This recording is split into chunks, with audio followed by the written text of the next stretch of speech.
Oh, thank you, brain. Thank you for telling me that. And I get you're trying to keep me safe, but actually, I'm interested in being happy. You can learn how to create an internal sense of safety and stop seeing danger everywhere. You're going to literally want to take notes. I know you probably won't because you're not a dork like myself. Well, a lot of great YouTube channels. One of them is called Therapy in a Nutshell because she's great. I watched this morning. It's so good that I have to share it with you. But she's definitely a professional and I am definitely not. Saying your brain, it's not designed to keep us happy. Our brains are designed to keep us safe. And that's why we have all those triggers. Even though our brain, our conscious brain is going, I'm fine. Your subconscious brain is going, I'm feeling like there's danger, let's run. And so you feel very anxious and there's usually no reason to, right? Your brain has a built-in feature called negativity bias, a cognitive phenomenon where people tend to pay more attention to and remember more vividly and be influenced more by the negative information compared to our positive or the neutral information that we also see every day, but we don't really track it very often. It's like if you're going to burn your hand, you don't stop and think, I wonder if I should take my hand off the hot. No. However, in modern times, this bias can lead to a skewed reality, the way we perceive things, and it gets us into trouble. The mental filter, you can notice when people say things like, kids these days are worse than they've ever been, or everything is worse than it's ever been in the world. Everything is awful.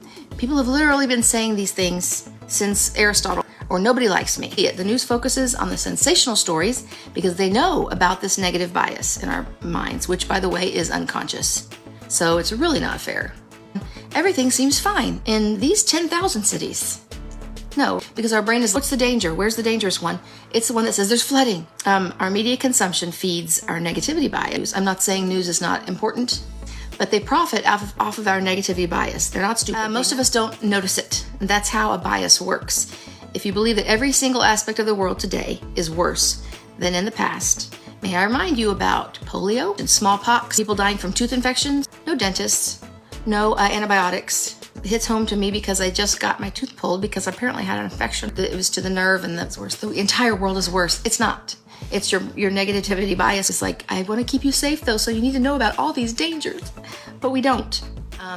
Negativity bias doesn't just impact our emotions, it impacts relationships, which for me, my relationship with my husband, just to be personal, is my brain is like, look out, you have to protect yourself. Like, I bet he's going to leave me. And it feels very real. And then he has to say, honey, we've been married for 33 years. What are you thinking? And I'm like, I'm thinking with my negativity bias. Anxiety literally sensitizes our brain to be more anxious. When we feel anxious, we're more likely to scan for danger. But the part of your brain that keeps you safe from burning yourself and things scans for danger and notices things, shows us things that we perceive as threatening, and then we feel more anxious. We feel anxious, so we notice more threatening things that we think are threatening, and then it makes us anxious. We feel anxious, so we notice more threatening things that we think are threatening, and then it makes us anxious. It's a cycle.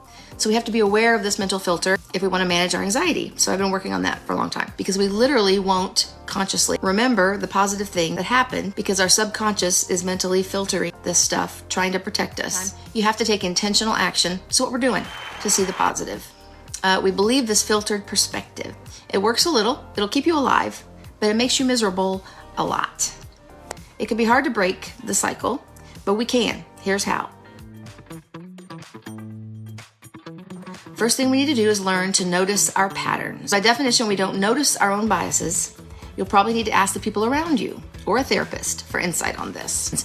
What is my problem? When does this happen? Why am I feeling this way? And what situations trigger a problem, like the things you notice that are making you anxious or miserable? We have to get an outside perspective because we really do believe what we think. To find a friend, and if not a friend, then pay a therapist to be able to help you go, what is actually real? Is there evidence to support that? Okay, but second thing we can need to do is to take a break from negative information sources. For a lot of people, that's social media. I'm just going to say the news, leaving it at that. The things that you know are negative coming at you because your brain's going to find enough negative stuff without the news. The third thing is to get good at cognitive diffusion. If you notice what you're thinking, and if you're thinking everything's awful, which I do think sometimes, and then later I'm embarrassed, I'm sheepish. Everything wasn't awful, but my brain was believing it. Yeah, it is. It's awful. It's all awful. I can't do it. I can't do anything. I need to say, oh, thank you, brain. Thank you for telling me that, for that thought. And I get you're trying to keep me safe, but actually I'm interested in being happy.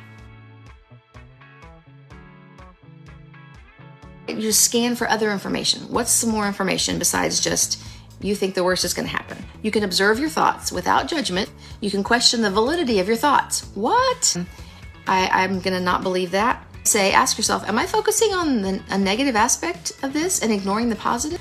I wonder if there's evidence to challenge this thought. And that's the big deal to me. That's the difference. What other information is there? If you look for it, you will find it. That's what our brain is good at. What you pay attention to, you get more of. That's how your brain works. So if we look for positive things, this sounds like I have it all together, doesn't it? Like I didn't cry for like 2 weeks. It's fine. So that's why I'm sharing it. Not because I have it down, but because I know it. And if I know it, I want you to know it. So if you're looking for positive things, you're going to actually see more positive things. It'll get easier and easier. It's neuroplasticity. It's like your brain literally changing, and God made our brains that way. He made them to where they keep us safe, but then he made a way for us to change those thoughts when we don't need them. It's not like our goal is not like be happy all the time. She calls that toxic positivity. Everything's great. If it's not, that's toxic. Our goal is to see the world clearly, like what really is. What can I look at to help me feel more comfortable and happier? Because then your brain works better anyway than when it's in panic mode. Patterns. Challenge your own thoughts and the bias from the media. You learn how to create an internal sense of safety and stop seeing danger everywhere. That is what I need. Okay. Love you guys. I hope you find this helpful. Again, this was by a YouTube channel called Therapy in a Nutshell. She's wonderful. I highly recommend looking at all of her videos. Okay, thanks guys. Good night.